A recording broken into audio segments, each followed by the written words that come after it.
Yeah,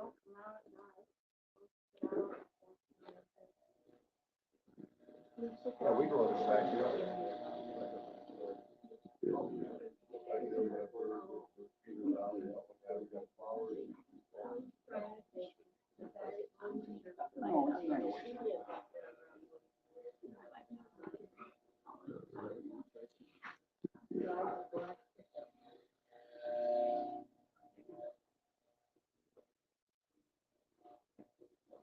Yeah, it's like a bee, well, a bee and a Sixth Street.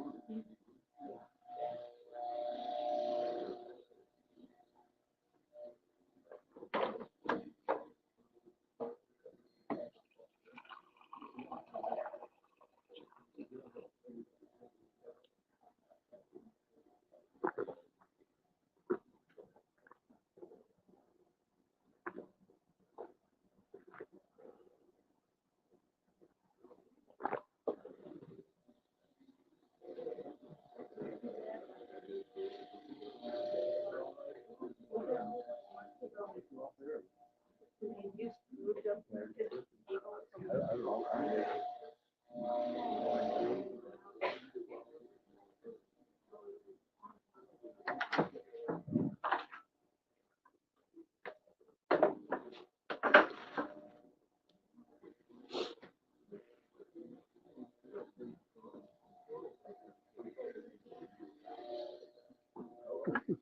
That's it for me.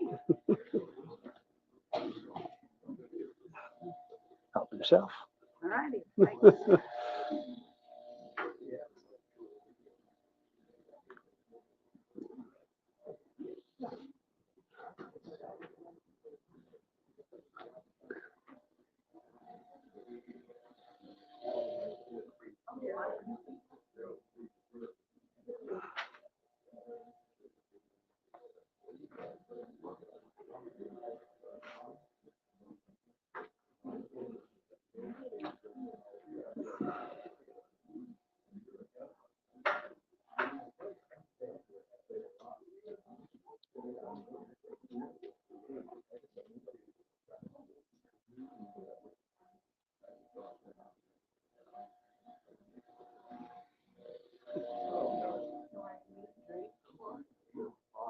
Do you drink the water out of the faucet?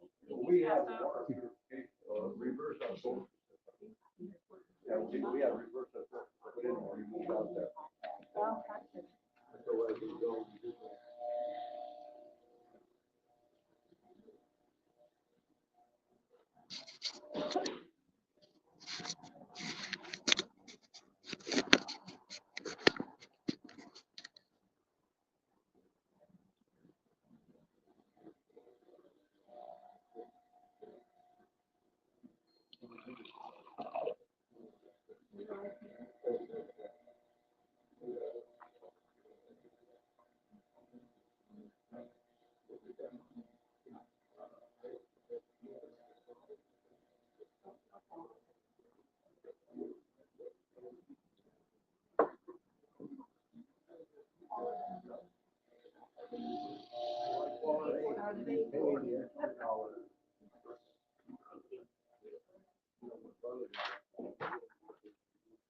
I got some more. Pardon? Can print some more. That'd be great. Yeah. Just trying to copy them. Short.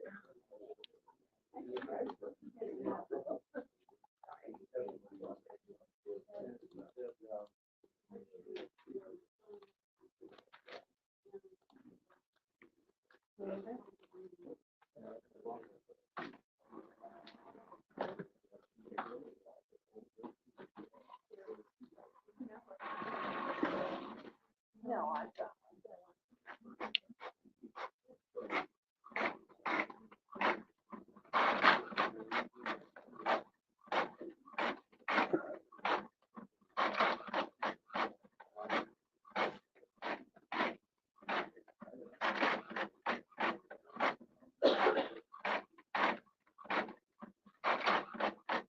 Anything else after that?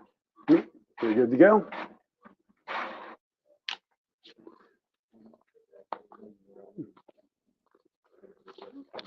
There you go. Yeah.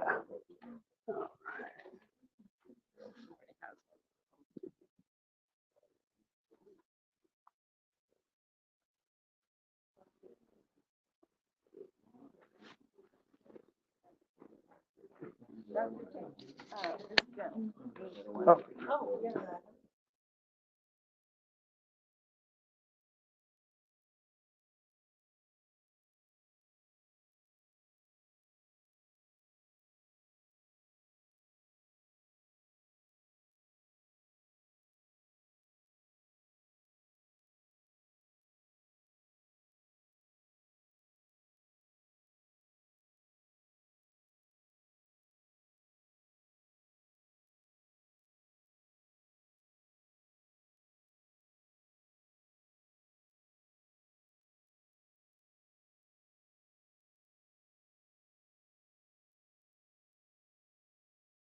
Oh, yeah. I'll show you why in a minute. I I know, heard all of Tom's are. pretty much. Yeah, really. Yeah. They're not fixing well. Yeah. They've gone halfway through two, but I was though even you'll looking see at that one and like, oh, it needs to be on the other side. Even though you'll see it in Yeah. the national, they still haven't caught up with all of that. Yeah. Yeah, it's pretty good. I've tried every, I've tried everything other. Yeah, it's crazy. It's a nasty world out there. All right, should we get started? Yeah, 1 minute early. That's okay, right? I think most everybody that signed up is here, so that's good. I know we've got a few more joining us online, so everybody turn around and wave. Hey guys, wish you were here. Yeah, so if you ever miss a class or just physically can't be here, we absolutely live stream them. But as most of you will attest to, those of you who have been to, 5, 10, 20 of these at this point, it's way more fun in person, right? We have a lot of fun. I try to keep it light as much as possible. We are talking about health and we are talking about things that make us sick, but the most important thing to remember isn't the stuff that makes us sick, it's the stuff that makes us healthy. Because the rest of the world's focused on what makes you sick and the sickness and how to treat the sickness. How do we talk about getting well? How do we talk about getting healthy? And that's really what we want to break it down. So raise your hand if this is, you've been to more than 5 of these.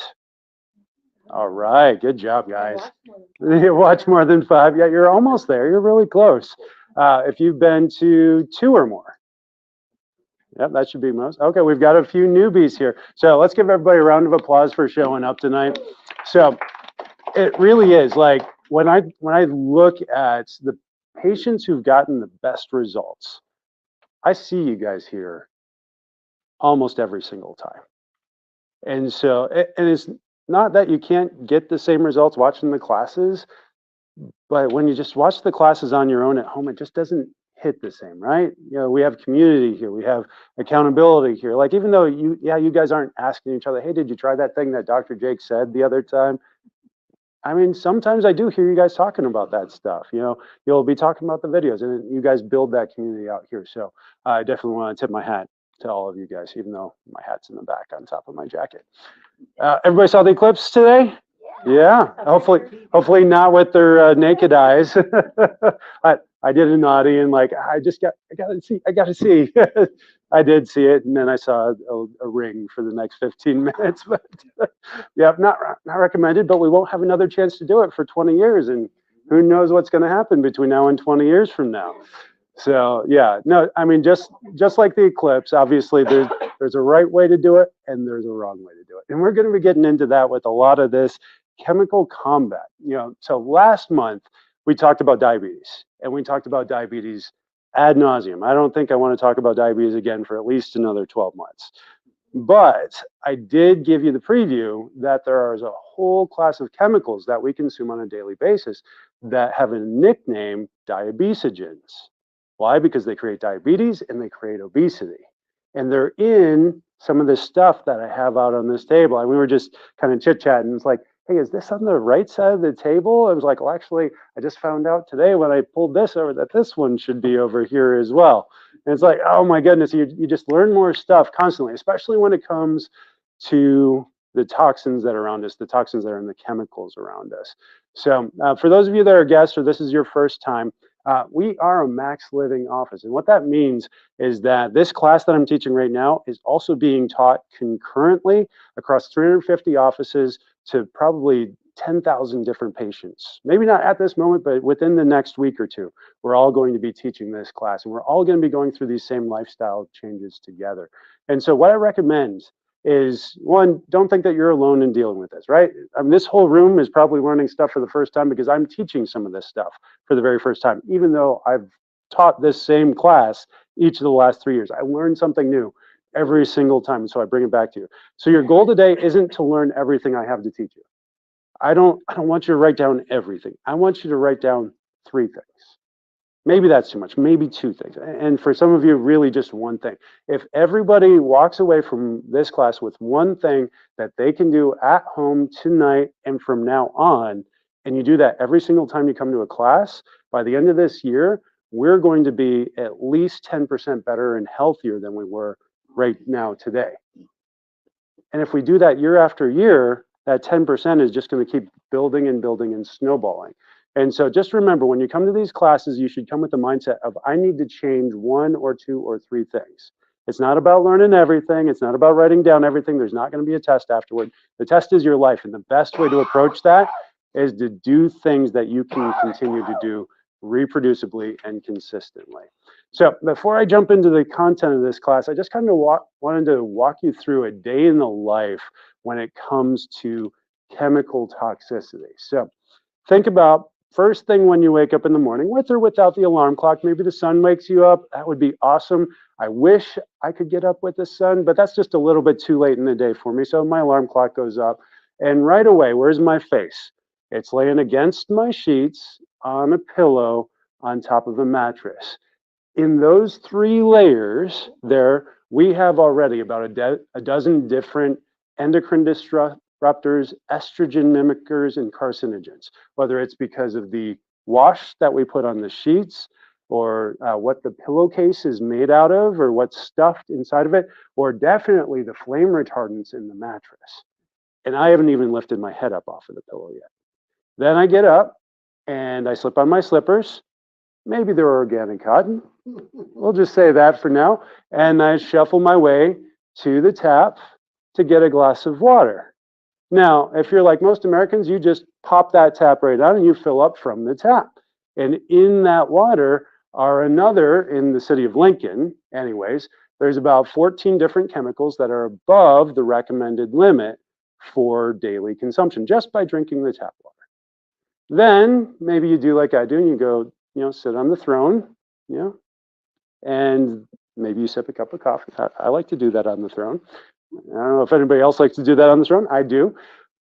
In that coffee, if you just get standard, let's say you like to do your K-cup or the pods, the coffee pods. Well, in that pod, first your hot water had to go through aluminum just to get in there, one that's known to contribute to Alzheimer's and dementia. And then it's sitting in a soft plastic cup and percolating in that cup. And those coffee beans inside there are sprayed with pesticides. The plastic from the cup is also going to leach some of those forever chemicals and organic compounds that are known endocrine disruptors and carcinogens into my cup. And if I'm like most Americans, I probably want to put a lid on it so I don't spill while I'm on my porcelain throne, right? And that black plastic that's on top of that, it's going to be giving off and leaching its chemicals back down into the coffee.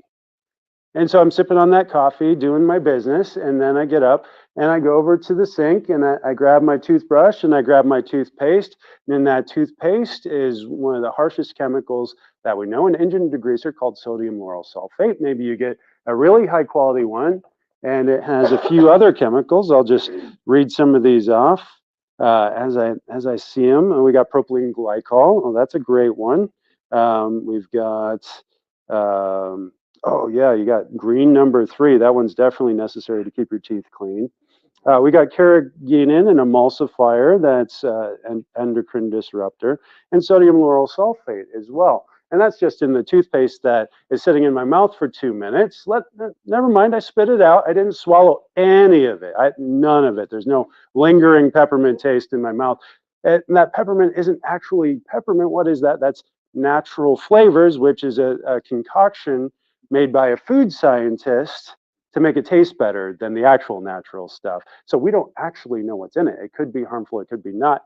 No one's even getting this approved by the FDA to be put in these things because they're just trace amounts. Now, let's say it's one of my good days and I decide to take a shower before I come put my sweaty self next to you, right? So now not only have I drank that tap water, now I'm spraying myself in hot water, which we all know that our water has chlorine in it, right? That chlorine, when it's heated up to a high enough temperature and sprayed at a high enough pressure, turns from chlorine into chloroform gas that we breathe in. And then we're putting what? I don't think I have any here. We'll just have a healthy one and say that this is a body soap, right? We lather ourselves up with that. And this one's good, so I can't get that. But that also has sodium lauryl sulfate in it, polysorbate 80, some natural colors, natural fragrances, all these chemicals. And then I go to make my eggs. Don't worry, I got organic eggs, cage-free. Never mind that cage-free just means that they're still stuck in a barn their entire lives and don't get outside or get to the fresh air or outdoors. But and their feed, while it's organic, still has organic pesticides that are sprayed on it. But I cook it in my aluminum nonstick pan, or worse, my Teflon coated pan, which has forever chemicals in it that are known carcinogens, and the EPA has been trying to get rid of and make illegal for the last 15 years, but has no enforcement power whatsoever. And so the gases that are given off into my food and just out into the air are enough to kill a canary, but don't worry, I'm bigger than a canary, so it's not enough to kill me today. Then I go get in my car, right? Hopefully I put some clothes on and we don't need to go down that one. It's the same chemicals as we had in the laundry from the sheets and the bedspread. But that's over 100,000 different chemicals just by breakfast time. If you do life the way that most of us have always lived life.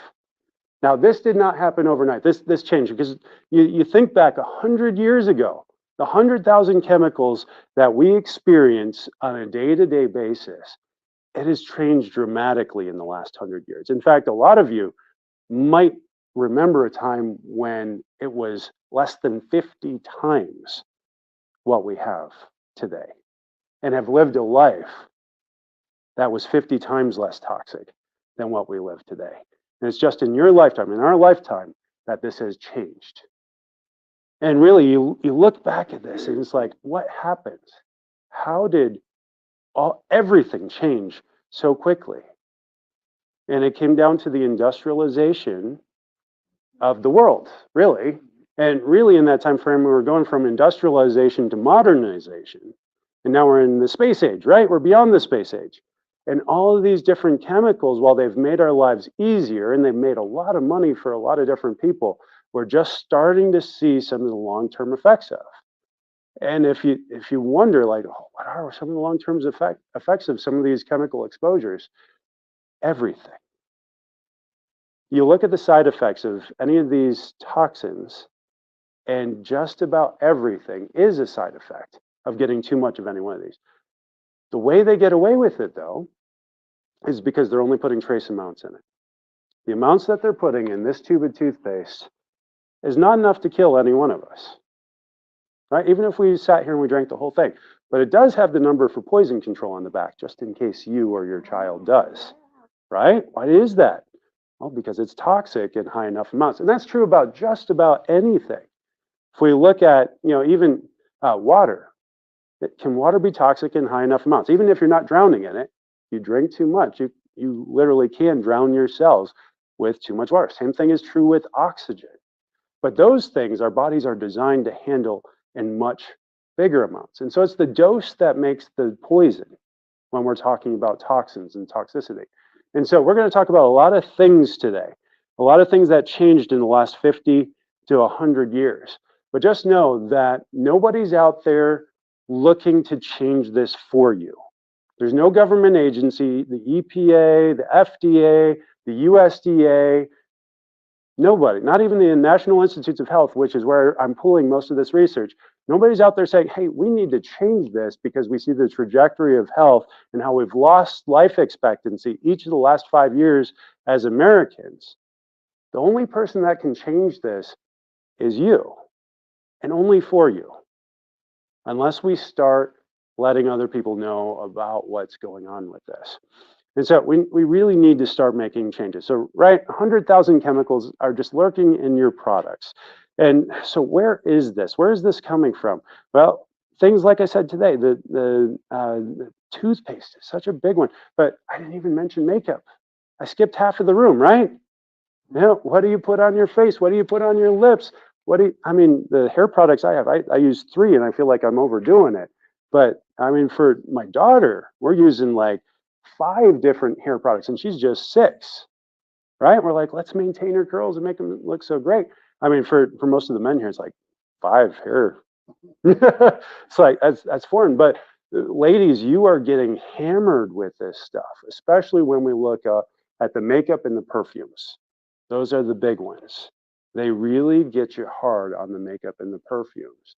Yeah, you look at where's one of the few places that they still allow lead? Lipstick. I mean, we see some of the eyeliners still have some of that. And so you really have to know where your stuff's coming from. And so it really is, it's a lot.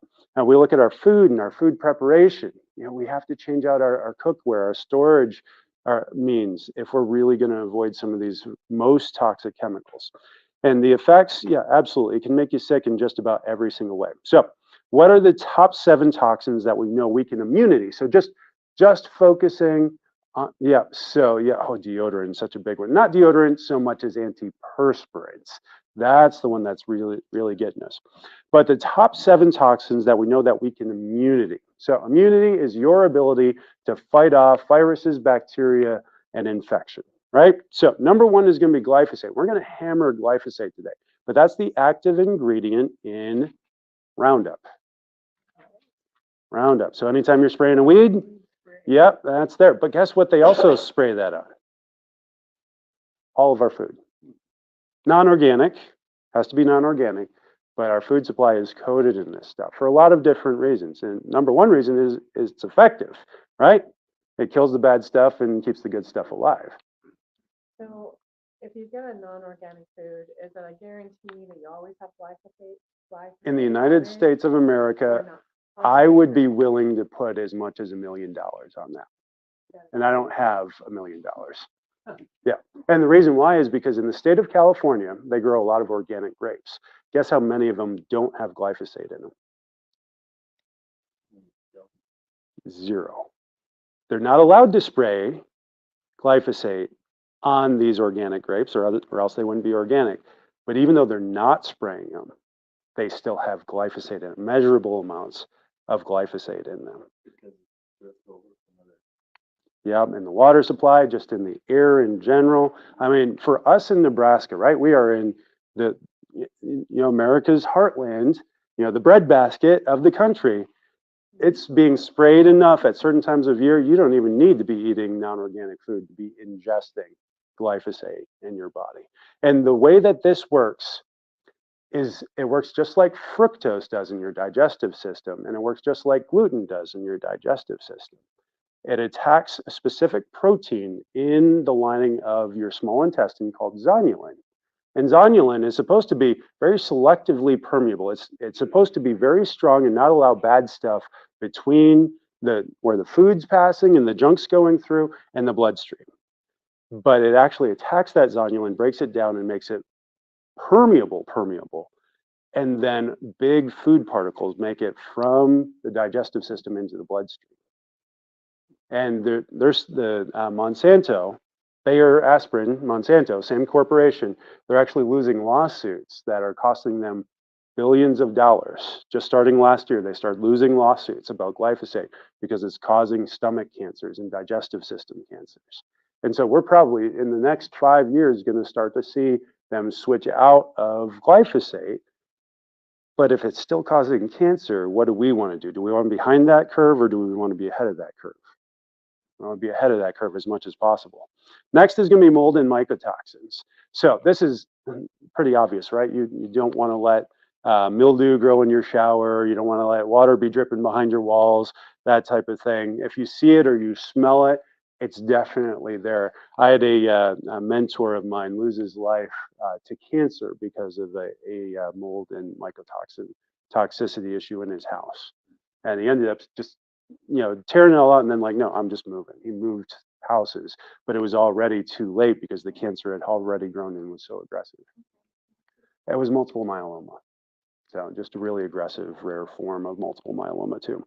Phthalates, when you hear the word phthalate, think plastic. If it's in plastic, you're getting an endocrine disruptor. There's a lot of big words here, so bear with me as I try to pronounce these.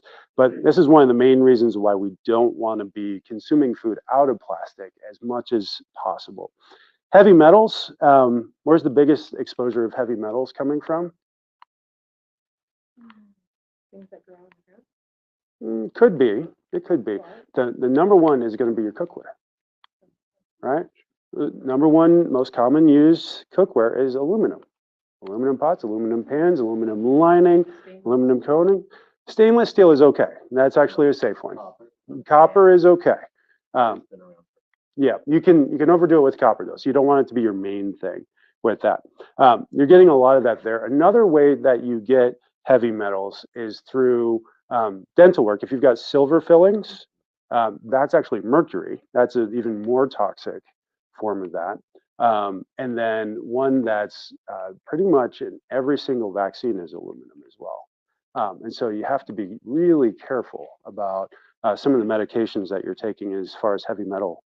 And they'll say, oh, it's just trace amounts. Again, trace amounts, but how much is trace and how much can you handle? We'll get into that in a little bit here too. Organophosphates. So think cleaners here. You know, when you're getting the standard conventional cleaners, the ones that you see commercials for on TV while you're watching the basketball game later tonight, that's going to be one that you're going to want to avoid as well. So a question? Yeah, that's just heavy metal. Yes. I have a pan that I use, a fry pan that I use a lot, but it's just stone. Yeah, so stoneware. Well, it's lime. The outside is like stainless steel and the inside is stone. Yeah. And it said on the label, organic, green, Yeah, so it's probably ceramic. or, yeah. Yeah. It could be ceramic. So most ceramics are fine until they wear off. Once they start scratching, the underlying, the adhesive in there can be really toxic. And so the best ones that I recommend, and we haven't even gotten to the slide yet, but I'll just do it because we've already gone there. The best ones I recommend, stainless steel, number one. It's not great for nonstick, but if you do it right, it's less bad. And then cast iron. Yeah, those two are the best ones to avoid toxicity. Now, the iron in cast iron is not easily digestible, and so you don't want to be scraping at that pan to get the food off the bottom. You don't want to do metal spatula on top of there. I like to do wood spatulas when I'm cooking with cast iron. Stainless steel is a little easier to use and very durable. Yeah, the glass coated ones. Yeah, Those are really good. yeah, those are good too. Xylenes. Oh man, yeah, that's. Yeah, I can't even remember where that's from, but yeah, coming off of that stuff and microbial endotoxins. And so when you think about something like COVID in particular, most of us didn't get sick from the virus. Most of us got sick from the microbial endotoxins coming off of the COVID virus. So think spike proteins. The spike proteins created a huge rise in inflammation, and that's why it was super hard to predict which symptom would affect which person, because it all depended on where those spike proteins ended up in which person, which system in their body was already compromised. So most viruses, most bacteria have endotoxins that make your body react. Yes. Is this what you're saying is turbo cancer? Is that Turbo the- cancer. I've From heard a spike proteins. lot of it, and there's been a big jump in cancer diagnosis since COVID happened. So They said yeah. that the doctors that are finding it are the ones that do the after death. yeah, afterwards. Yeah. And even the morticians, because the morticians are finding cancer in places where they never found them before. Like cancers that don't go to your brain. Yeah. They're in the brain. Yeah, Cancers that don't go to the kidney. it's very weird what we've seen since. That's Yeah, following we've opened up Pandora's box with this one. But yeah, so pots and pans, I already mentioned that. We hit that. So the big two on that, getting all of your nonstick stuff switched out to stainless steel and cast iron. Cosmetics, ladies, Thrive Market. It's a membership, but it's really inexpensive if you need anything as far as healthy living. Thrive Market. Also, you can get a lot of the cosmetics on doTERRA as well. I'm just finding out just how much stuff is on there. Storage containers. Switch all your plastic for glass. Water. I heard you guys talking about water before the class started. I would at least get a high quality filter, if not a reverse osmosis filter. And then shampoos and conditioners, anything that touches your skin, 30% of it is making its way into your bloodstream. And so we want to make sure if it's sitting up here, right close to the most important vessel in your body, that it's not hanging out there if it's toxic. Toothpaste, because it's going in your mouth. Yes, you are going to swallow some of it. And then cleaning products, because that's getting in the air, getting around, and there's so much more. If you use an air freshener, just one that has a commercial, it has a little, don't, because those fragrances are so toxic. So this is a link here at the bottom. I know that's not an easy one, but if you want to write that down, that'll get you 10% off or $10 off of your first order, and it'll give me $10 off of my next order. So a little bonus for both of us if you use that link. If not, it's just thrive.com is the name of that, but that's Thrive Market. And the antiperspirants. Yeah. Like considered a heavy metal. Yeah, the aluminum there is a heavy metal, and that's especially concerning because of where it sits in proximity to the lymph nodes that are under your armpit. And there's been a lot of research done that's linking that with breast cancers as well as up into the brain as well with dementia. So we're looking at that. That's the first time. Yeah, absolutely. So what's in a glass of tap water? We talked about it a little bit, but this is just in general things that can end up in our tap water. So arsenic's a big one, and you'll see that when I go to Lincoln's water here in a second. Radioactive contaminants, we're not going to see so much of that around here because we don't have a lot of mining that happens in Nebraska. Pesticides, absolutely. We're going to see a ton of that because what's used on the surface leaches down into our groundwater and our aquifers eventually.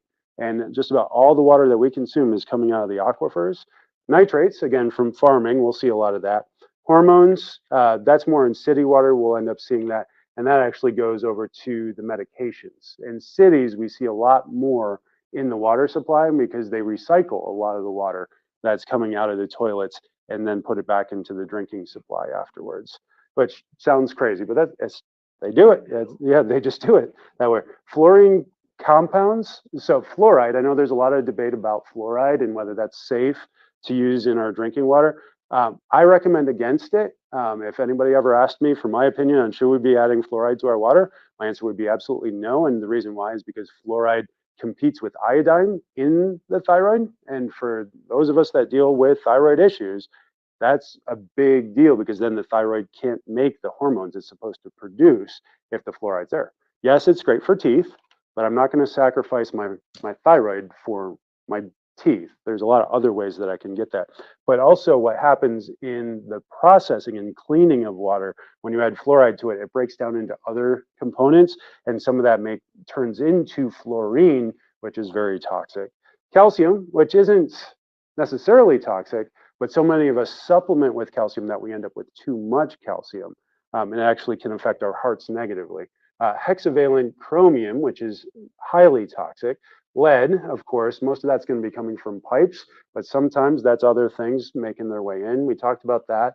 Aluminum, pharmaceutical drugs, the most common ones are the most common ones that we take. So if you're talking about blood pressure medications, you're talking about antidepressants, if you're living in the big cities, then you're getting an active dose of that in your tap water if you're drinking that. Aluminum, absolutely, that's coming again, just as your body's getting rid of it. So those of us that have aluminum toxicity, we're actually eliminating some of that into the water supply, and in big cities, that makes its way back in. And then trihalomethanes, which are highly toxic as well. So is that Lincoln's water though? Like that's just things that we should watch out for. Well, this is the 2022 Lincoln Water Quality Report. So I read the water systems report. They're one that they turn in to us, the taxpayers, to say, hey, your water is clean. And then I read EWG's report. And so according to the city of Lincoln, our water is great. But according to this independent report, what they found is that 14 different contaminants were detected above their recommended levels. The number one and the most dangerous one was arsenic, which was 1,670 times recommended levels. So do I recommend you drink tap water? Only if you're drowning, or not drowning, dying of thirst, right? It's been 3 days, you haven't found anything else. I'd rather have you have a cup of coffee made with tap water than just regular tap water. Why? Because it has to run through the coffee filter, right? Does that come like through runoff, or how does that get into our water? Farming, aquifers, right? Yeah, and it might just be that arsenic is a lot more like it's more prevalent in this area too. I haven't gone into why arsenic in particular, but if you want short answer, in this area of the country, farming, industrial farming, the way farming practice has changed in the last 50 to 75 years has introduced hundreds of thousands of chemicals. Oftentimes these things that we're looking at, they're just the breakdown of what those chemicals do after they hit the soil and they get filtered through the soil and they interact with other chemicals as well. So arsenic's the big one. That's the one that everybody's going to recognize. Obviously, we have things like bromate, bromochloroacetic acid, bromodichloromethane. We have chloroform. You guys know what that one is. Dibromoacetic acid, dibromochloromethane, dichloroacetic acid. All those things. If you look at that and you take a little closer, it's cancer, cancer, cancer, cancer, cancer, cancer. And you wonder why cancer rates are just going up and up and up and up. And that's just the water, right? This is not an area of the country that's immune from the rise in cancer. Is that a question? No, not with the cancer, Yeah. breast cancer. My sister-in-law, mother-in-law, my sister's mother-in-law had breast cancer. I had breast cancer 3 years apart. She's in Red Valley. I'm in Lincoln. First thing they said were, like you said, antiperspirant Yep. and beef. Beef. And Yep. their family has a beef operation. Yeah. They have for 30 years. Yeah. So they went through and got from Yeah. what was the problem. They cannot eliminate those. Yeah. Because if they do, they can't. Yeah. And that's really what it comes It's a down list to. of things. It's not one Yeah, thing. it's not just one thing. It's like I said, it's nobody's going to go and change this because there's too much behind it. But yeah. Here's a question. So you have all of these communities that have different toxins in it for different reasons. Yeah. So you've got some, I mean, you've got like Berkey and Seychelles. You've got all the bigger ones. Yeah. How does that work then with them? I mean, are they putting enough in there to work against these things so that Yeah. they can work in multiple communities? So you kind of need to pick out your filters, right? And need to know how you're doing it. So if you have the money, if you have the disposable income to invest in the highest quality water filter, you just get the highest quality water filter. You just focus on everything because the things that these things can do, like you can kill yourself with toxins, right? I say this oftentimes during my tour when I'm explaining the 5 essentials. We have toxicity as the 5th essential because you could be doing everything else right and undermine it all with poison, right? Yeah, and so when we're looking at water, I say, you start with what your ability is, right? If you walk out of this talk and you're like, shoot, I need to change my water, but I only have maybe $50 a month. What you do is you go to aquasana.com, you get a shower filter off of that, and you just start getting all your drinking water from the shower, and then you shower in that shower. And that's how you do it, right? And it's not going to be perfect, but it's going to get a lot of the chlorine out of there. It's going to get a lot of the arsenic out of there. It's going to get a lot of the bromines and dimethylchlorofluorocarbons, whatever. It's going to get a lot of that. It's not going to be perfect, but if you only have $50 a month or $50 to spend, you're going to be able to do that. And you're going to have a much higher quality drinking water and a much better shower experience where you're not consuming as many of the toxins. But we'll get into more of why that is. Now, if you have more money, go to like Culligan or one of these other high-end water companies, and look at their reverse osmosis filters that also have UV light, and they have charcoal filters to reintroduce some of the trace minerals as well, because you're also losing some of that when you filter it out, and you want those trace minerals in there as well. So let's, yeah, we'll get to more of that later, but yeah, just think about it budget-wise. Aquasana, then you can, Berkey is the one that I have in my house because it's more like $500 and you just replace the filters, but it sits on my counter. The one I'm going to upgrade to is a whole house filtration system that's upgradable. I'll probably do like Culligan because I've already got a relationship with them. You can do that from other water companies as well. Berkey is how you spell Berkey. And it's just Berkey.com, and you can buy it off of Amazon. You can buy it off of Berkey.com. There's different sales for different stuff with that. Yeah, and you can also buy a sport bottle too. Like if you only have $10, buy the sport bottle. And it's got the charcoal filter in it.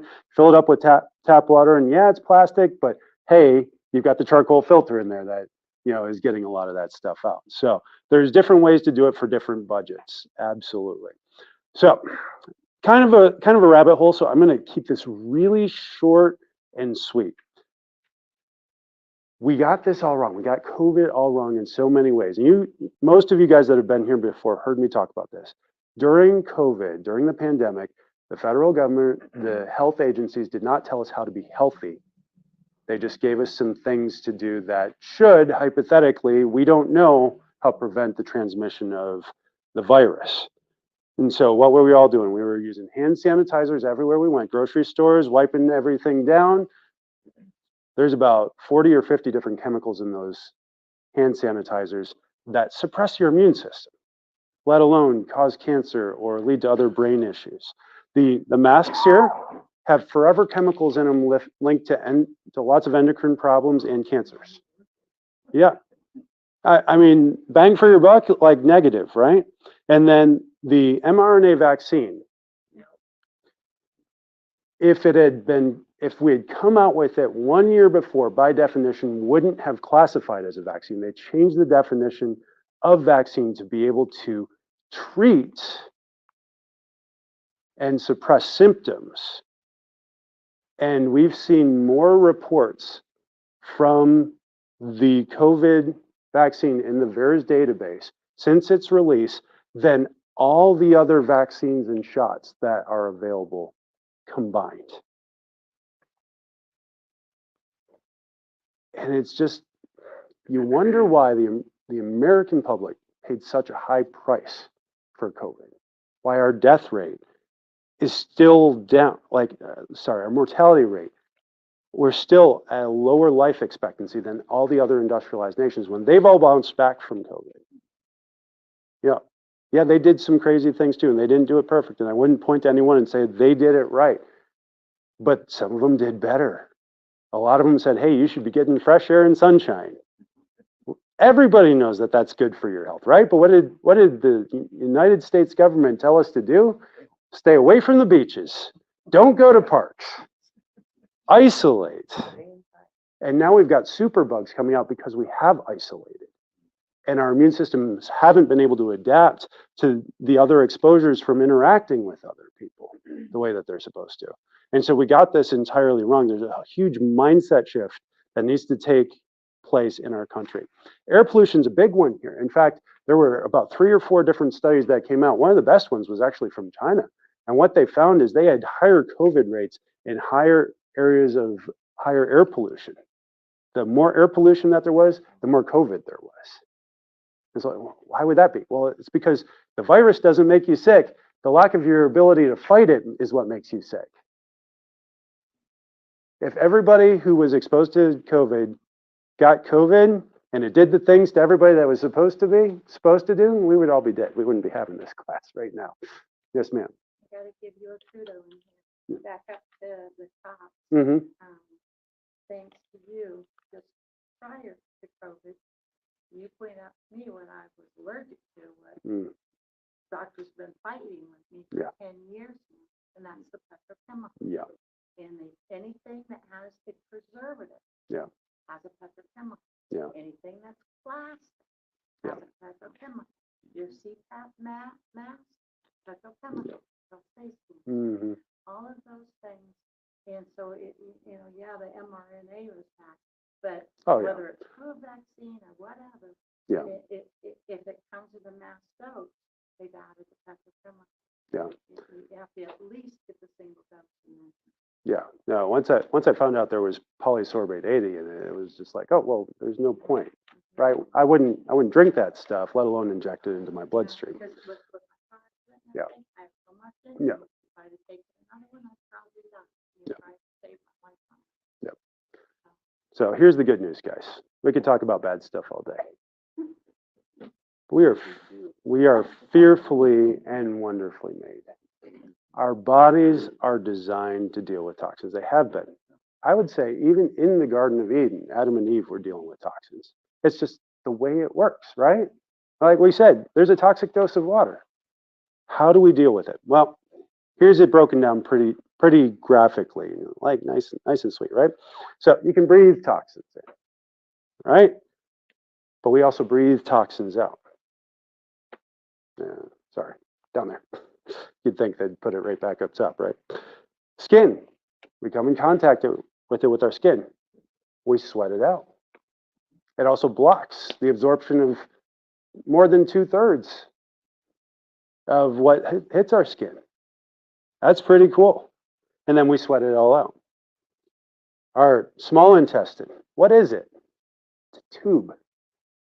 What's it designed to do? Take the good stuff in, push the bad stuff out. Most of what gets in you gets out. And then what does make it into your blood is filtered out by the liver, the kidneys. Even the lymphatic system is designed to help filter out the blood. You know, if it starts pushing those things out of your system, it's really incredible what our bodies are designed to do. Now, if you get too much, then it starts building up in these places. The fat cells, the bone marrow, the liver, the brain, or the central nervous system. It can build up in the joints. It can build up in the blood. It can build up in the tissues. It can build up in the muscles, and then you start getting symptoms. Right? But if your body's doing it right, it takes it in and it pushes it out. It takes it in and it pushes it out. It takes it in and it pushes it out, and you never even notice. Now, that's how it's supposed to work. But we're exposed to a whole lot, right? And so how do we have some people with things like fibromyalgia or multiple chemical sensitivities, or they develop autoimmune conditions based off of this? How does one person get it and not another person not? Well, we each have basically a bucket. Or I like the analogy of a funnel just a little bit better. So imagine these buckets as funnels. You put a little bit in, the bottom of the funnel is just this little hole at the bottom, right? It just comes out. Put a little bit in, it comes out. Put a little bit in, it comes out. It's not going to create a problem. You get a little bit of glyphosate. Most of us aren't going to get stomach cancer from our glyphosate exposure, but some of us are. Well, why would they get it? Well, either their funnel or bucket is a little smaller and can't handle as much coming in, or we're pouring it in too fast, right? You get a little bit, you pour in a little more, a little faster, it starts filling up. And then when you get so much going down that funnel that it actually starts spilling out the top and not going into the place where it's supposed to, or out the place that it's supposed to, that spillover is what creates symptoms. And what can those symptoms be? Well, it can be a diagnosable disease like cancer, like fibromyalgia, like dementia, like Alzheimer's disease, like Parkinson's disease, or it could be just aches and pains in the joints. It could be a rash on the skin. Things that aren't super disruptive, but if we let go over time, just are going to get worse and worse as we go over time. And so what's the number one key here? If you're going to take anything away from this talk, if I'm going to teach you anything, not detox. Your body's detoxing already. You don't even have to think about detoxing to detox. Decrease the exposure, right? Right? The dose makes the poison, right? And so, yeah, you're not going to be able to eliminate all of them. And we have a saying in chiropractic, like, we're not going to be able to pick up all the banana peels, right? But if we can just avoid putting them on the ground in front of us, in front of ourselves, like, oh, how would I step on that one, right? So just start learning stuff. how can it make you toxic, and how can it build up? And what are the habits that I need to start forming so I avoid those?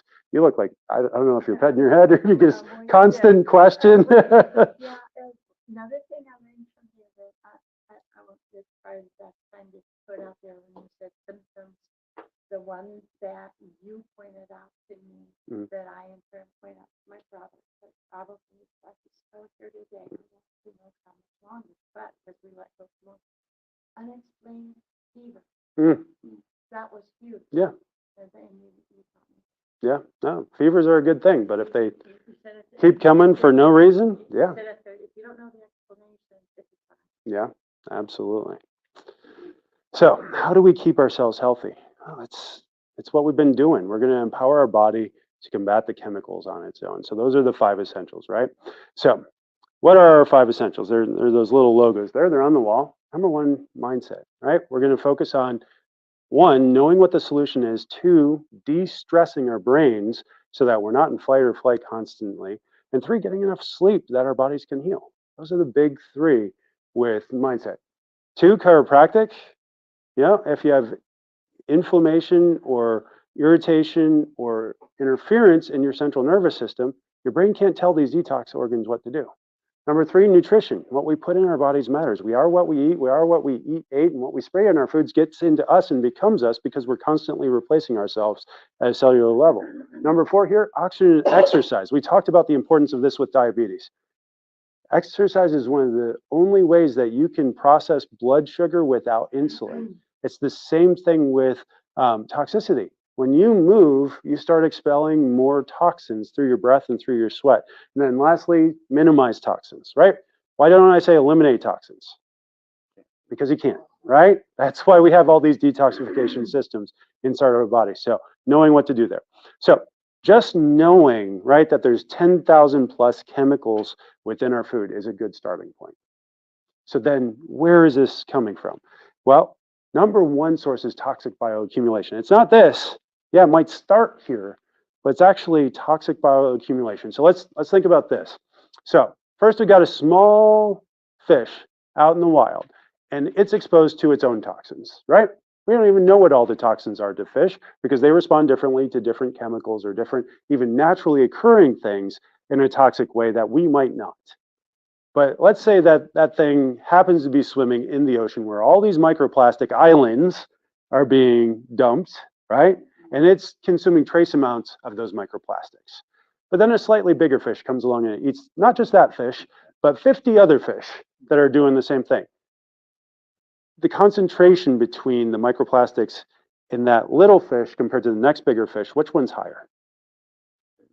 The bigger one, because anything that overflows its toxic bucket goes into its fat cells, it goes into its tissues, goes into its bones, and so it stores up. And so the more of those little fish it eats. But then what about the next bigger fish? And it eats 50 of those fish.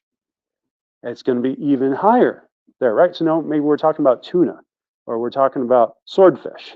But let's say then a whale comes along and eats 50 of those. It's going to have the highest level of toxicity. And that goes for just about every animal. And so when you're looking at which animals or which food products are going to have the highest amount, animal products number 1, but animals that are carnivores are going to have the highest level of toxicity. And so the animal products then become the most important ones that we get toxin free, or organic or grass fed or pasture raised. So when we're looking at foods, first we go animal foods, but then we go fried foods. Why do we go fried foods? because we eat a ton of them, right? Right? We are the carnivore in this story. But McDonald's French fries have 15 ingredients. so let's think about what, especially for those of you that have been to multiple classes, what's one of the biggest disruptors besides sugar to our cellular health? Bad fats. And when you deep fry food, even if it's in healthy oil, it denatures the fat that's in the animal product. Even if it's not an animal product, it denatures the fat of whatever you're deep frying. And so, yes, you love your potato chips, or you love your French fries, or you love your sweet potato fries. So do I, right? I'm not saying it's wrong to love these things, but you get too much of these things and it's going to be very, very toxic, right? And let alone if that food is also non-organic or conventionally grown or has more pesticides on it or in it. Number two here is packaged foods. One, because we spent tons of time talking about how that much sugar in a year is really, really bad for us. And just like water, sugar has a toxic dose. And there are people out there today that say that if you're getting more than 30 grams of sugar a day, that's a toxic dose. We're poisoning ourselves with sugar. So yes, sugar. But what's also in those packaged foods? The bad oils on top of the sugars, right? And then they're deep frying it because that tastes better. Or they're putting preservatives in. The packaged foods tend to have more pesticides in them, tend to be more conventional. You can get organic packaged foods, of course, and they might have less of that. But did I see a question? Okay. The packaging, right? The packaging itself, right? So what's the most likely package? Plastic, exactly. Maybe aluminum even. Yeah. Yeah. Dyes in the color. Yeah. They're even genetically modifying salmon right now, adding artificial colors to it to make it look healthier. Yeah. Question in the back? What about frozen vegetables? Frozen vegetables way more cost effective than anything else. If it's frozen, it's less likely to leach into it, right? It can still, like, let's take a frozen water bottle. That's going to leach the chemicals from the plastic into the ice, but it's not going to work quickly through the ice. But because water just diffuses so evenly, it'll eventually make it into all the water once it melts, right? Heat does it a whole lot more rapidly because everything's moving and shaking, and you're getting the softening of the plastic happening at the same time. Genetically modified foods. So for years and years, I've taught that the main reason that they genetically modified foods is so that they can put more pesticides and herbicides on there so they can produce more food to feed a growing population. Not a bad idea in theory, but the problem is there's no good way to get those pesticides and herbicides off of the food. Now, however, like I said, they're genetically modifying food, so you don't actually have to grow an animal and still have a steak, or still have a tuna slice, or still have a salmon. And we don't know what these things are doing, but we know that there's a lot more chemicals in there. We know that there's a lot more artificial out there. Artificial colors, you want to take an ADD child and turn it into an ADHD child, or you want to take an ADHD child and put it firmly on the spectrum, give them the artificial colors.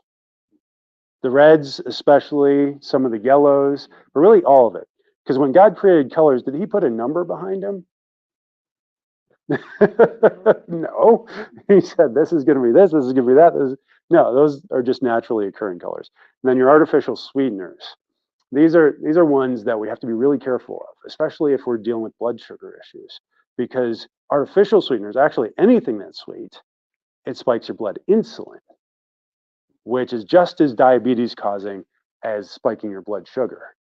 And so we have to be really, really careful with anything that's sweet. Artificial sweeteners also break down into toxic chemicals as well. Another question. There's also a Mental to that, component. because like once if I go off sugar, Mhm. I stay.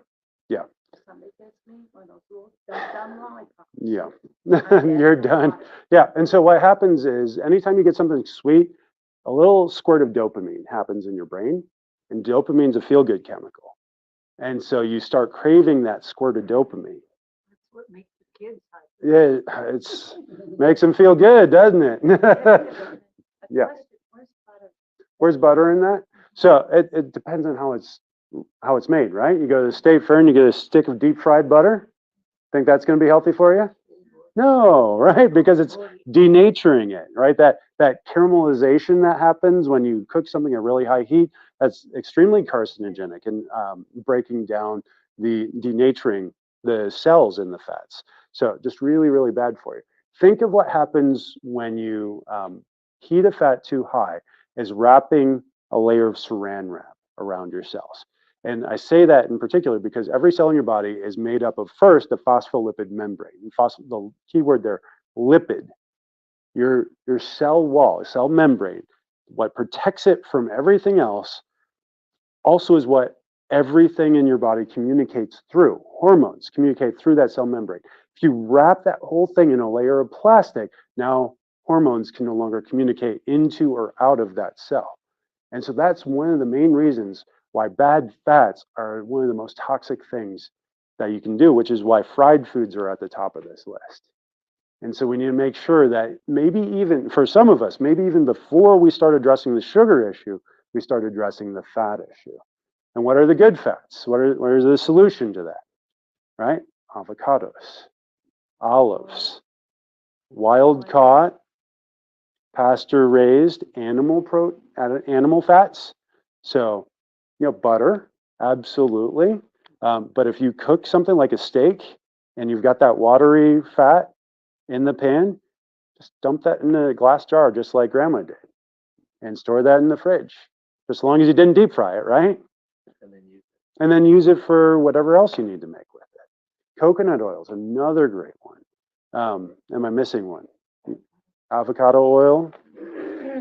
What's that?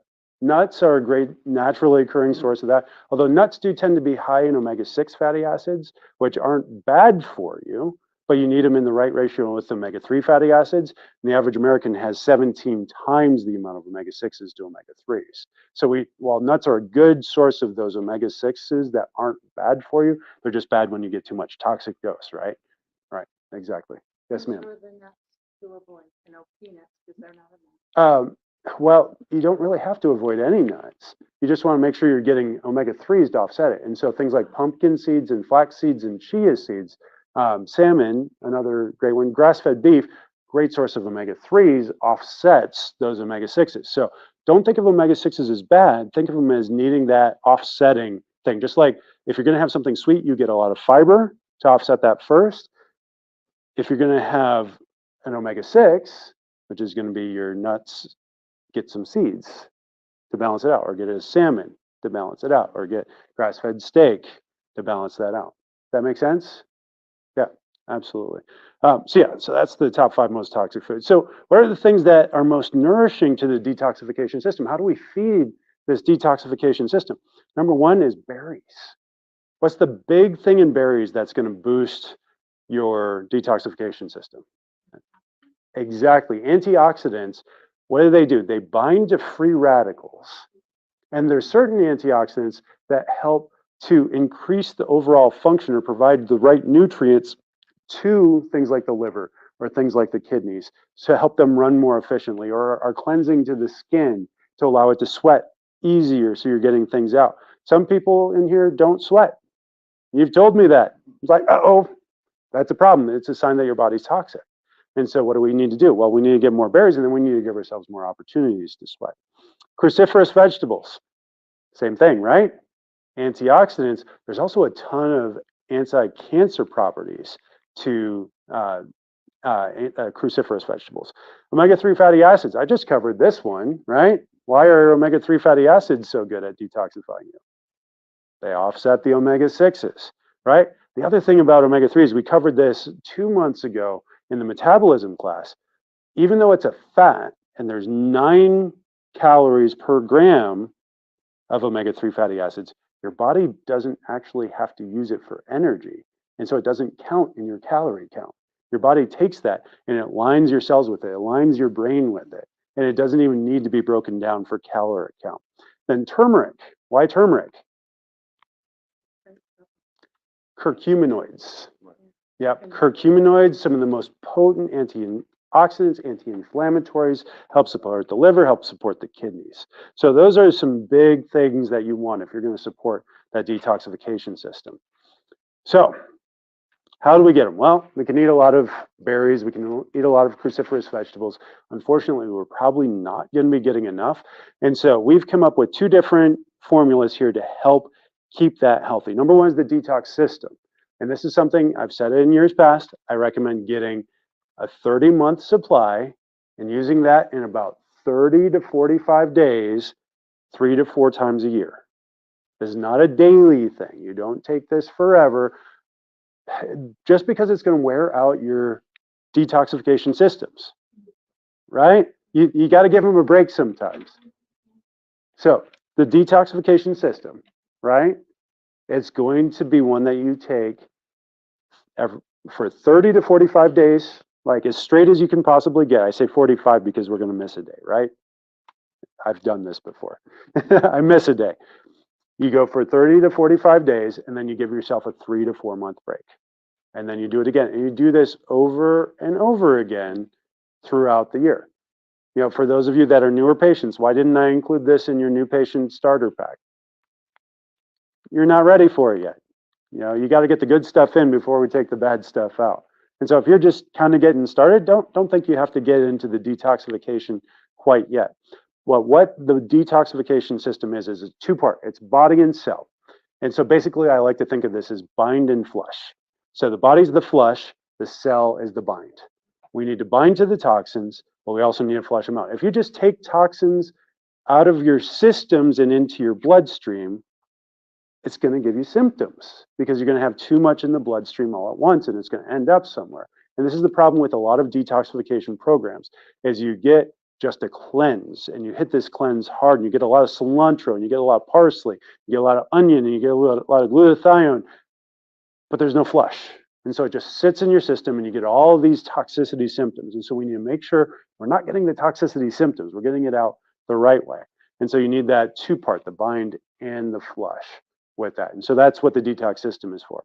And then you've got the cell repair. And the cell repair is all those antioxidants with all the anti-inflammatory components to help support all those other systems while they're going, while you're getting the bind and the flush going together. And so you can see there, it's 20% off today only. The sheet that we gave you coming in, it has those prices listed off on there for you. You can get as many of those as you want. I only have about 4 of them in stock. So if more than 4 of you want them, or if we are selling more than 4, this becomes pre-order. If you are ordering even one of these, you get 20% off your entire order, plus your Wellness Warrior discount today. And if you're here tonight, your Wellness Warrior discount, if you haven't gotten a card, definitely pick that up. That entitles you to 5% off. Then every class you come to gets you a punch, which is another discount off. And so just coming to today's class, it's a 26% off. For those of you that are watching online, unfortunately, you'll have to pay full price, or come to the next class and get your Wellness Warrior discount off of that as well. About 2 years. Yeah, so you can start later and still get the discount on it. So yeah, really good stuff. And this is what I do. I haven't started on the cell repair yet because I haven't had a good excuse to, but the next time I go to my detox system, this product's so new, I'm going to have to add this in for the first time. But the early reports on the cell repair is it works a lot like an ibuprofen or an aspirin or a Tylenol without any of the side effects. Well, you can't take all of it. But if you can't take all that stuff, then you shouldn't buy it. I can't take aspirin Oh, yeah, if you can't take any of that stuff, this is probably going to be really good for you because the anti-inflammatory effects of it are going to work similar to how most people would respond to an ibuprofen or an aspirin or a Tylenol, because it's not going to have the harsh chemical effects of that. So everybody knows that, you know, Tylenol is bad for your liver, aspirin is hard on your stomach, you know, same thing with Motrins and ibuprofens as well. Kidneys are really hard on those. And so I don't recommend that. In fact, there's 5,000 deaths a year from non-steroidal anti-inflammatories, 5,000 deaths a year just from aspirin use. And so I don't really want you taking that stuff when you're in pain. And so something like the cell repair, or from doTERRA getting the deep blue, so you can deal with pain a little bit more naturally without the harmful side effects, is much better. So, and then I've had questions in the past, is there a gentler version of this? Because, right, you'll get in here and you'll go from maybe 1 bowel movement a day to 3 or 4 bowel movements a day. And that's a good thing, right? You have to get it out, bind and flush, remember, sometimes flush twice. With the Zendocrine, now what you're doing is you're supporting your detox system a little more gently. It's still getting it out, but it's not that bind and flush aggressive protocol. It's not going to be as, it's not replacing either of these products at all. It's just like a slower daily support, something to just make sure if you're exposed to more toxins on a daily basis, that you have some daily support. So there's the capsule, which you can take orally, and then there's the oil, which you can either diffuse, put drops orally, or you can put it on topically. They recommend putting it on the bottoms of your feet I would probably do a foot bath with them in there. So that's definitely there. Let's talk about toxic household cleaners. So this is a pretty big one here. We're getting a lot of toxins there. And this shocked me. So I bought this. You can tell I've used some of this. Oops. This on the environmental working group, they have a clean living app. This scored a 10 out of 10 for toxicity. I didn't realize I used that much of it cleaning the floors in here. And I'm like, oh my goodness, I've been poisoning you guys. So I stopped once I figured it out. And I switched to the white vinegar over there. I bought from the same Costco warehouse. But yeah, it's just super toxic. I don't even know that it lists its ingredients, but when you go to that EWG website, it lists it off for you. That was just one of the worst things. You think about chlorine or bleach. How did we discover, or what was one of the earliest uses of bleach? World War I, gas, or gassing the trenches, trench warfare. It was a poison. Yeah. And when we figured out it cleaned everything up super well. So yeah, I don't recommend those things. So there's a lot of healthier alternatives. One of the main reasons I got into doTERRA and I got you guys started with the healthy living kit with your care plans was I wanted to get you guys some things that you could easily replace your daily toxic stuff with the non-toxic stuff. And so these are things I'm still just discovering, but we use a cleaning concentrate, the On Guard I love because it's great for the immune system. The On Guard hand sanitizer is one of their best sellers, completely non-toxic. And if you're looking for something to spray your hands down, in the grocery store because you don't do well when you're exposed to more microbes, the sunblocks out there, are very, very toxic for your skin. One of the main reasons for skin cancer over the last 50 years is because of how much sunscreen we've been putting on our bodies and how highly toxic that is. And so the doTERRA sunblock is actually way better. If you're looking for a non-toxic deodorant as opposed to an antiperspirant, doTERRA's got a couple different versions of that. Toothpaste, this is the cleanest toothpaste I've ever found. Like I just said, this one today, this one scored like a 1 out of 10, but the first ingredient on it is sorbitol, artificial sweetener that breaks down into chemical components inside your bloodstream. So I had to move it to the toxic side. They use xylitol as the sweetener, which is actually really good for your teeth. And it's one of the few toothpastes that's out there that has hydroxyapatite in it as well. So I've been using this every single day as well. So just really, really good stuff. They've got some healthy soaps on there, and I just keep discovering more and more on the website. So what I've started to do is anytime I run out of something at home that I used to buy at the store, I just type it into the doTERRA search bar and see if they even have that product. And 9 times out of 10, they actually do have that product. And then you're going to say, well, Dr. Jake, why does it cost so much? Like, well, because it actually builds health in your body as opposed to poisoning you. We have to look at everything that's health related as an investment or a sunk cost. If you wait until disease is built, there's things that you're going to have to do that are sunk cost. But if you invest in the healthier options, then that's an investment in never allowing that to become a disease. And when we started, I walked you through a study on just chiropractic patients, and they saved an average of $7,000 a year on healthcare costs compared to the people that weren't getting maintenance chiropractic care. I mean, that's pretty incredible on its own.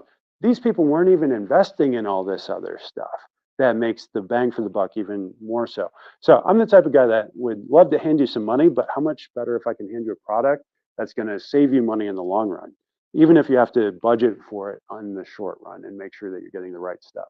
What was that website again, sir, Which one? that you said to look up to see? Oh, the Healthy Living app? Yeah. Yeah, so that's coming right here. So yeah, big ones here. So if you're the type of person that uses your camera to get to these websites, you can go ahead and take a picture of these or just bring up the camera and tap on that on your screen. If you're the type of person that doesn't know how that works, just write down the website here, ewg.org/skin deep. That gets you to their database of all the beauty products that you can go to, and you can sort through everything that's out there. They've ranked everything on a scale of 0 to 10, 0 being the least toxic, no chemicals, safe to use, and 10 being the most toxic. And if you need practice, like pick up some of these things and just like check them out and see how toxic it is and see why I've rated it that way. Now, the other one over here underneath cleaners, that's their Healthy Living app. But they actually do have two apps. They have the Skin Deep app and they have the Healthy Living app there. And the Healthy Living app is more for cleaners. The other one, Skin Deep, is more for beauty products. You can find a lot of different stuff between both of those. So everybody get those down? Okay. So moving on, how exercise releases toxins. So there's two major pathways here. And then I've said in the past, and I'll continue to say over and over again, our bodies are designed for exercise. If we're not exercising, we're slowly dying because we're not exercising. It's very, very vitally important that we do exercise. And there's two main pathways. One is obvious, you sweat, right? You exercise hard enough, you're gonna break a sweat. And then that's one of the few ways that you can get glyphosate out of your body. We can actually measure glyphosate in your sweat when you start to sweat. So you have to, it's one of the best ways, one of the most efficient ways to get glyphosate out of your body. Why? Because it's attacking the lining of your digestive system, so it's not going to just pass through the tube. So you have to get yourself in a place where you can sweat. Number two way, though, is actually through respiration, right? Your body detoxes by breathing out. I mean, even just the oxygen carbon dioxide exchange has to happen. And the more you exercise, the more it requires you to breathe harder, the more carbon dioxide you're going to get out. So you're not going to poison yourself that way, but it's also getting out a lot of these other toxins as well. So sweat is great for heavy metals and glyphosate, and then everything else is great through that breathing. So even deep breathing exercises can help. So one of the best exercises that you can do that will help you eliminate toxins. And maybe just write it down for yourself. And you're like, oh, I know right there. This is me. It's the one that you'll do consistently. Yeah. If you know that you'll walking is the best exercise for you. If you know that you'll run, running's the best exercise for you. If you know that you'll get in the pool and you'll start pushing water, you'll start swimming, that's the best exercise for you. If you know that getting in there with a class and doing it with 50 other people, you'll do that consistently, then that's the best exercise for you. Now, what's the most efficient, what's the most bang for your buck is high intensity interval training, HIIT. Why is it the best? Well, because it makes you sweat more, it gets oxygen going more, there's more demand for oxygen, which creates that oxygen toxicity exchange. So you're getting more good stuff in, you're getting more bad stuff out. And then on top of that, it also increases your metabolism. You get the same amount of metabolic effect in 15 minutes of high intensity interval training that you would typically get in an hour of walking or running. Can I give you a plug again? Sure. Your Saturday morning. Yeah. And after COVID, Yeah. I almost died with COVID. Yeah. He said, come exercise. I thought, I can't run walk from the car to the door. Yeah. He wants me to exercise. You know what this man did? He sat me in a chair. He stood by me the whole time. He showed me what I could move and couldn't move, and like they're doing. And she danced. And they're doing the push-ups. Yep. And we had me clean up against Yeah. the wall, and he stood by me and make sure I didn't Yeah. fall. And it was the beginning of total. Yeah. And now I've had to cancel those classes temporarily just because I'm coaching my daughter's soccer team on Saturdays right now. But if there's enough demand for those classes to come back, I will start teaching Saturday exercise classes again. And that'll be at no charge to you guys. I don't charge for that kind of stuff. I don't charge for this kind of stuff because you guys need to know it. This is as important as getting adjusted, right? Because the essential that you're not doing is the one that will get the better of you. So we have to make sure that we're doing that. So just find your routine. The easier it is to get into that, the better. And it usually helps to have some accountability. So if you're married or you have a brother or sister, like take them out on the walk with you, or take them to the gym with you, have them do the class with you. And if they don't like what you're doing, find something that you like to do together, or at least something that you can do at the same time in the same place with the same intention in mind, so that when you're done, you can come together and you'll be like, I'm glad we did that. And you get that community component to it again. I silly. Following your advice. Mhm. I can't go out for a walk because I don't have the balance issues Yeah. resolved yet. Don't have anybody at home. I have a Mhm. friend that can go out. You know what I did today? Hmm. I watched on the internet for doggy stroller that I can afford. Yeah, And that way I have something that. you I can lean and on. all Yeah, I need is a hand on Yeah. something. to keep me calm. yeah, And they're gonna love it because they're little rats and they don't wanna run Yeah. all the time anyway. exactly. They're Yeah. very curious. Or you could do the ghetto thing and just get a shopping cart and do that, No, right? and you know why? Exactly, another thing. Yeah. You get that shopping cart and you then fall. Yeah, you do. You hunch over You it. hunch. You gotta be high enough that you don't hunch. So detox your mind. This is also really important. And the main reason we have to detox our mind is because of the fight or flight response. When we go into fight or flight because of stress, it creates a very toxic environment inside for our bodies. It literally shuts down our digestive system. It makes it so that we have to run on sugar. It makes us crave all the wrong foods. And so we have to control that mindset. The main thing is knowing that if we are so stressed, and this is, I mean, this is so bad, there's so much fear out there. If I could get you guys to do one thing for your mindset, it would be this: stop watching or reading the news, period. I don't care what source it's coming from. I don't care who you're voting for. Their job is to sell you fear. And when you come away from that, I mean, just if you like the news, I know there's a couple of you in here that like the news, go home tonight, right? Hopefully you're not all worked up after all this. Hopefully it's a nice, relaxing evening for you. You go home, take your blood pressure, or not your blood pressure, you take your pulse. Just measure it out, count it out for 60 beats, and then watch the news. And at the end of it, count your pulse. You know, they're trying to sell you fear. Because what does fear do? It makes you come back and it makes you watch their commercials. It really is. And it gives you that dopamine kick too when you get that fear all the time. And you go back for more. You want to hear what's next, what's next, what's next. So please stop that. What does music do for you? I listen to music. It depends on the music. Yeah. Yeah.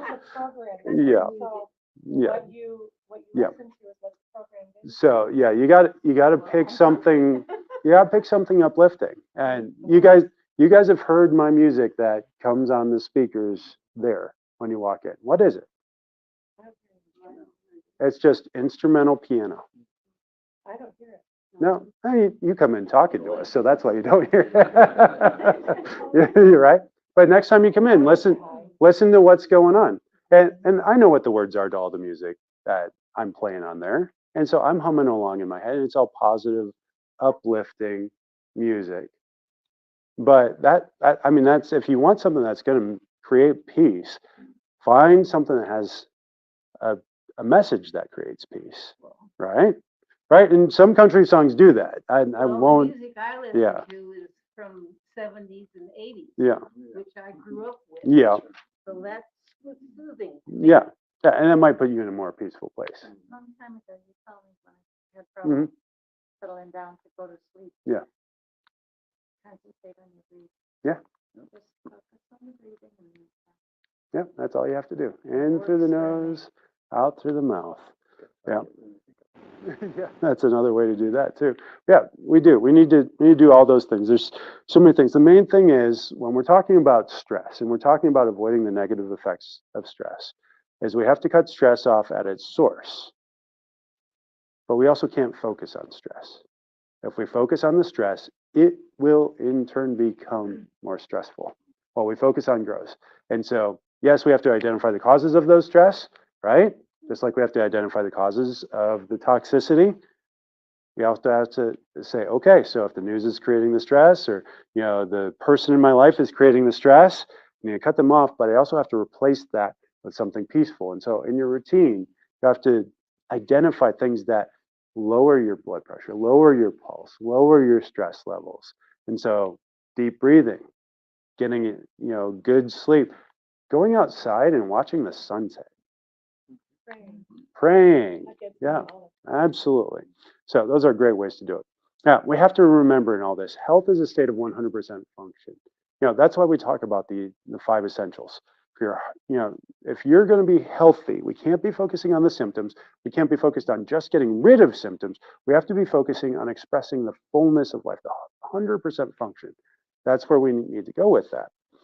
But right, we're stuck in this loop, right? Our healthcare system and our culture focus on symptoms. And when all you do is focus on symptoms, then symptom treatment becomes the way that we deal with everything. And you get stuck in the symptom treatment place. But the nervous system is what controls all function, right? Heart beating, lungs breathing, cut on your leg healing, for your detox system to run. Brain has to connect via the spinal cord and via the nerves to every organ, cell, and tissue. You see this blue nerve, the vagus nerve connects to the liver, the red nerve, the sympathetic nerves also connect to the liver. So if you're going to be running, what two places in your spine need to be working? The top and the middle, and everything in between, right? But also, what else is part of our detox system? Digestive system. So the lower section needs to be running. That sacrum and that pelvis, they need to be running. And so people have been asking me lately, you might have even seen my YouTube or TikTok video where I talked about this. And they're just brand new people to chiropractic, and they're like, my husband doesn't have back pain. Why do I have back pain and he doesn't have back pain? Doesn't he need chiropractic too? And the answer is yes, everybody needs chiropractic, but we think about chiropractic the wrong way. We think about chiropractic as a treatment for a symptom. That's the wrong way to think about chiropractic. Chiropractic is actually really bad at treating symptoms. Why? Because I can't predict how the symptom is going to respond to the adjustment. But I can predict how the function is going to respond to the adjustment. When you remove interference from a nerve, whether it goes to your digestive system or your liver, or it goes to your skin cells, or it goes to your bladder, or it goes to the nerves wrapping around your head, if I take pressure off those nerves, those are going to function better. Symptomatically, you might have a higher headache when I remove that interference. Symptomatically, you might have more low back pain after I do the adjustment. Isn't that crazy? But you're also going to have a lot more function, and that's going to heal. And guess what's going to happen to the back pain? And guess what's going to happen to the headache as we remove the interference? Over time, those things go away. But how much better is it to just prevent all these issues from becoming a problem in the first place? And that's where the real role of chiropractic lies. Every single person in this room is going to get degenerative arthritis if their joints go out of alignment. Every single one of you. Every single person outside of this room. It's the same story. It's called Wolff's Law. I get a single joint in my body out of alignment and I leave it there for 2 weeks. There's already some permanent degenerative changes that take place in that joint. What happens if you realign it before that 2 weeks goes?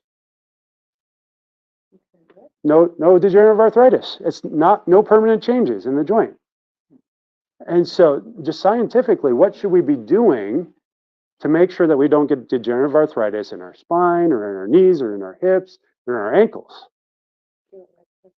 You should be getting checked often, right?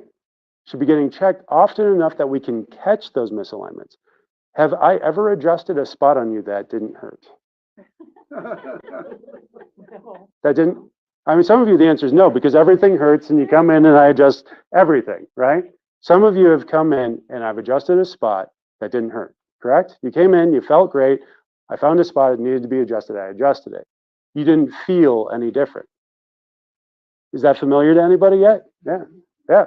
Why did I adjust it? Well, it was out of alignment, but didn't you say that neural nerve paths will give you this sensory of pain? Yeah, absolutely. Yeah. Less than 5% of the nerves in your body control pain. Right? And so it's all controlling function. And so you can have a subluxation in your spine, you can have a subluxation in your knee, you can have a subluxation in your ankle. Every single person in the world should be getting checked by a chiropractor. What would I recommend? At least once every 2 weeks. Why? Because your joint can go out just doing regular life. I mean, babies stand up underneath the table, bang their head, and then they toddle off the other way. And what do they have? They have a subluxation in their neck, but they cried because they bonked, but they're not going to cry because it's just out of alignment. It's not creating pain in their spine or their nervous system. But then they grow up and they don't have a curve in their neck. And that loss of curve decreases life expectancy by 20 years. And they're going to get arthritis in their spine, right? It's going to go down this pathway faster, and then they're going to be 50 and like, oh man, my neck hurts. And they're going to go to the medical doctor, and the medical doctor's going to be like, oh, you got a muscle spasm. Here's anti-inflammatory muscle relaxer.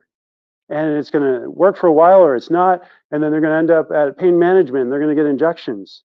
And their spine, that's not going to work after time. And then they're going to go and they're going to get x-rays and MRI. They got bulging discs and it's unstable and all this arthritis. And then they're going to get their neck fused. And that's the reason why average case of neck pain in the United States today costs $80,000. If you get neck pain the first time, oh, it's no big deal. Just take an aspirin or Tylenol. It only costs you 5 cents. Right? Especially if you get the Costco bottle. But if you don't actually address the cause of that pain, it costs you $80,000 in the end. Because it will degenerate. Or worse, they won't even be able to do anything for you by the time you start addressing it. And now you're stuck debilitated. What's the most common cause of disability in the world? Back pain. Back pain is the #1 cause of disability in the world. Costs more money than any other health condition in the world. And I just said I'm not good at treating your back pain because I don't know if me adjusting your spine is going to make it better or worse, or it's going to be exactly the same. But I do know it will make it better from a health and function perspective. And so we need to think about our health differently. We need to focus more on the function than on the symptom relief. What are you going to get if you start doing the detox protocol? Maybe not all of you, but some of you. Bowel movements. What happens when you have more bowel movements? They run a little faster, don't they? Yeah. But if you have diarrhea, that's a symptom. You must not be functioning well, right? No, the diarrhea is the right thing happening at the right time to get rid of the problem. If you get a fever, that's you being sick, right? So then Imodium is the worst thing to do. Ding, ding, ding. If you have a fever, what's it a sign of? It means your body's trying to kill something. It's healing. Yeah. A fever is your body killing the bacteria or killing the virus. Raises your body temperature. It's not a sign you're sick. It's a sign that your body's already on the job. And so, yeah. And so if we stop the diarrhea, if we stop the fever, what happens to the illness? It stays there and you get sicker and sicker and sicker. So symptom management is actually the worst thing you can do. Yes, ma'am. I was going to talk about that. So the heat and the sweating. Yeah. And what you put on the screen that I learned from. Yes. So she's talking about the infrared sauna. So one of the things that we can do to help, if you're ever fighting something, whether it's not fighting the fever, but fighting whatever the fever is fighting, or you're just trying to prevent catching what everybody around you is getting. You've already caught it. There's more germs inside you than there is human cells. But if you want to make sure that it's fighting stuff, give yourself a fever more often. One of the best ways to do that, most efficient ways to do that, is the infrared sauna, because it can raise your body temperature up in a way that actually stimulates your mitochondria to detox while you're also getting the positive effects of a fever. And it's really actually very beneficial. Meanwhile, it's also giving you a dopamine hit that lasts for about 6 weeks. And so you feel way better about yourself. And it's better than a lot of different medications for that. One of my friends here noticed when we were exercising, I didn't sweat. And we talked about that. Yeah. Cancer, when you Yeah. have cancer, you don't sweat. If I you're- haven't sweat for years. If you're not sweating, give it 3 sessions in the sauna. You'll be sweating by the 3rd session. Yeah, and now Yeah. I sweat. Yeah. It's not just when I'm in there. Yeah, I'm glad you reminded me of that. Makes me look So- about myself to learn how to sweat again. Everybody that's here tonight gets a free infrared sauna session.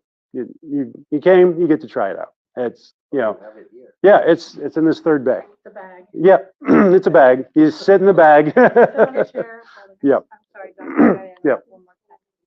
The temperature goes how high? 140. 140. Yep. You all, I'm a cancer nut because I've had my breast removed and Yep. chemo parts removed, and the temperature Yep. that's at kills cancer cells. Yep. Number one. Number two, you watch these really healthy videos that Dr. Jake puts on for you, and you find out that cancer the only thing that cancer will eat, no matter what restaurant you go to or wherever, it eats sugar. Yep. It has to have sugar to survive. So the doc in there, your friend, Yep. he says, if you're looking at a piece of pie, you need to say, do I want that pie? Or, and this is extreme, I'm sorry if it hurts, but if you want that pie or you want to see your grandchildren. Because cancer is invading all of us because of our environment and everything else Dr. Jacobs said. And if the one thing you can do to help eliminate that risk is go in there, do the chant, listen to the videos that you put on, and quit eating sugar. It makes a difference. So yeah, usually the infrared sauna sessions, they're $20 a session. They last about 15 to 20 minutes. And you can buy them individually or you can buy packages. So if you're getting the package of the detox package tonight, those packages of sauna sessions are 50% off. So that'll just help you detox faster. So the packages are one a week, right? So 4 for the next 4 weeks. I'd normally charge $50 for those sessions. It's $25 tonight. And if you want unlimited, because you know you're going to be here 3 times a week, or you want to stop in because you live close by, I normally charge $100 for unlimited sessions for a month. If you want that, then it's just $50 tonight. So if you know you need to detox, that's a great way to do that. If you're not sure about it, try a free session. That one's on me. I want you to just see what it's like. Like I said, you might not sweat the first time, but within 3 sessions, you'll definitely I sweat. gotta do one more. Then you can tell me a story. Yeah. I think you've talked more than I have No, tonight. the other thing that the other class Yeah. that everybody's got to take is your the weight class, the weight The challenge. metabolism class. Yeah. And I'll tell you that helps with the weight loss. Oh, it And does. When I was doing the more intense time, Yep. the weight started coming off a lot easier. And how much time lost? I don't know. How much have you lost, Debbie? Over 150 pounds. Yay. That's awesome. 150 plus And it pounds. started with that class. Yeah. The weight challenge. Yeah. I mean, all these classes, right? You can go to the website, to the YouTube channel. You can watch them all. I've left them all up there. This one I have sneaking suspicion will probably be taken down because I said the V word. And YouTube doesn't like when I say the V word. Oh, Yeah, the vaccine word. Oh, Yeah. No, we've had a couple taken down because of that. I don't toe the party line, so that's I think my own thoughts. But your action steps tonight. Hopefully, you guys all wrote 1, 2, or 3 things down that you can take action on. Now, the rest of this stuff, it's going to be in the back of your mind. So next year, when I do this class again, what are you going to do? You're going to come back and you're going to revisit it. You're going to be like, okay, how well did I do last time? Oh, what does Dr. Jake have to say this time? Did he learn more about something else that's going to help with this detoxification thing? And then, maybe I have 2 more action steps that I need to work on, or I need to go back to that other one. I wrote down 3, but I only did 1. Now I need to start working on those other 2. And so hopefully you have your 1, 2, or 3 things that can help you tonight with starting to live a life that has less toxins in it, right? Minimizing toxins. That should be the main thing that we're looking at. But if there's something else in there, if you're going to get a water filter tonight, if you're going to get some of the supplements tonight, hopefully we're able to help you move forward with that. And if you have a specific question like, can I take that with the current medications I'm on? That is an awesome question for Cheryl. Cheryl has 20 years of experience teaching pharmacology to nurses. And so looking for things that'll kill you or make you sick that doctors missed. And so she'll help you walk through that, and then she'll help point you back to your doctor to help make sure he knows that there was a mistake and that something should be taken care of. Or say, oh, well, let's work on getting this thing taken care of, so now we can detox after you're done with that medication, because those things don't interact nicely as well.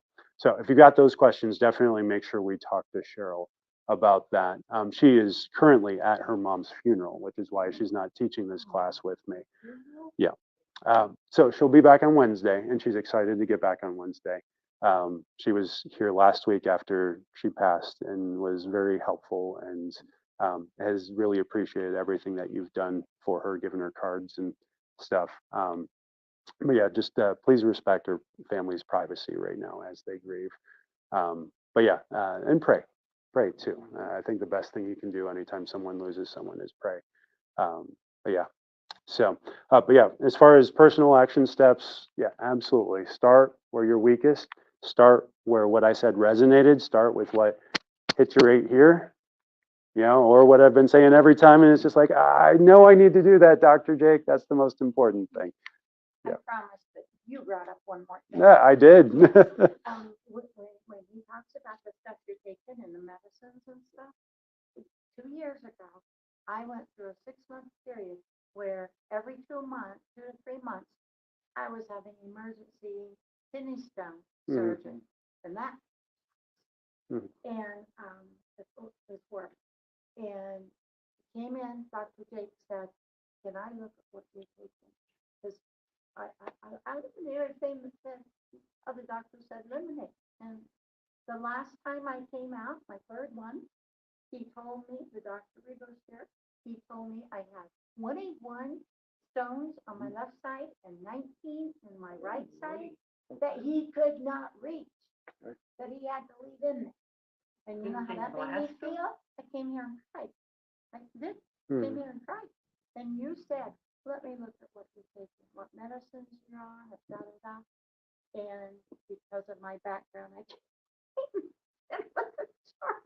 And it had everything I was taking, and then over here what it had in it, so it added up to da da da.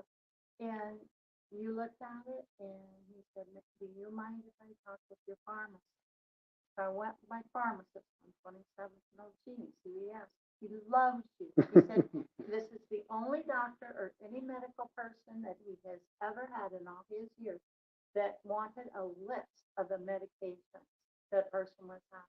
You would not believe, I won't take any more time, but things on there. I mean, the calcium pill. I was taking the wrong calcium pill. There's a right one and there's a wrong one. And the one I was taking contributes to kidney stones. And did you all know that excessive vitamin C creates kidney stones? I've been on excessive vitamin C since I was a child. Yeah. And all the things that you found out in between the things that have been prescribed, and I had 13 doctors since my car accident, so you can't just blame the doctors. They don't all talk to each other. But this man went through all of it and figured it out. That was, goodness gracious, when did you do that?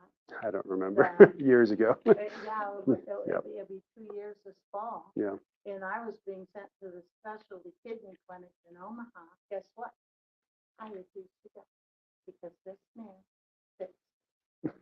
And they call me every 3 months. They call, when urea. Yeah. But I have not had, I can tell I'm passing the stones because I see cancer.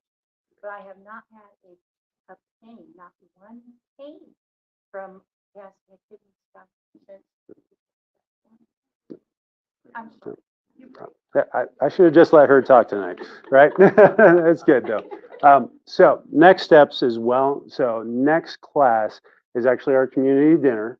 And so, right, you guys have probably had several thoughts about other people that probably need to be here tonight and need to hear this. If you're watching online and you missed part of it and you're like, shoot, I need to be there.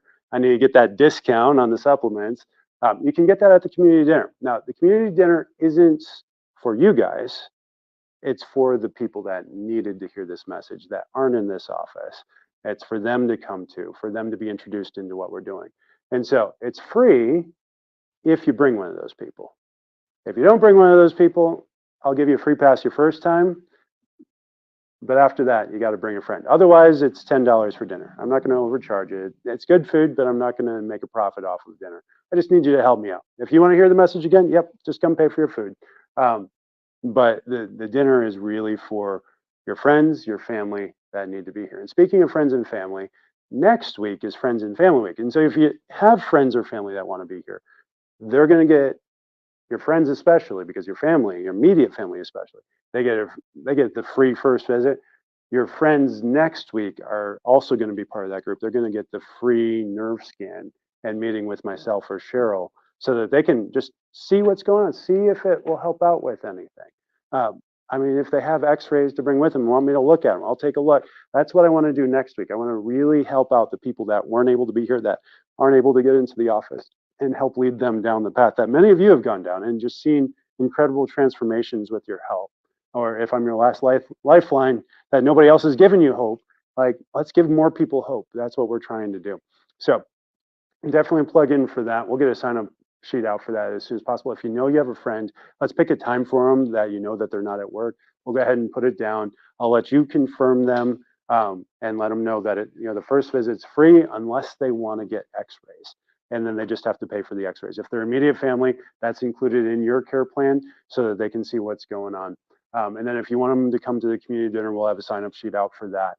And just put your name down and the number of guests you're bringing. Once you figure out who they are, we'll just put their names down as well. And then we'll confirm those for you as well. Next month, when Cheryl and I were talking about this, we were talking about doing an arthritis class because there is more than just degenerative arthritis out there. There's several types of autoimmune arthritis. And I know, especially in the demographic of the group that comes to the classes, we have a lot of friends that are dealing with a lot of types of arthritis. And the thing about arthritis is it's not a death sentence. You're not condemned to your arthritis. Arthritis heals just like anything else heals. And so we're going to walk through the steps of that. And if you guys have any other topics that you want us to talk about, definitely give us feedback for that.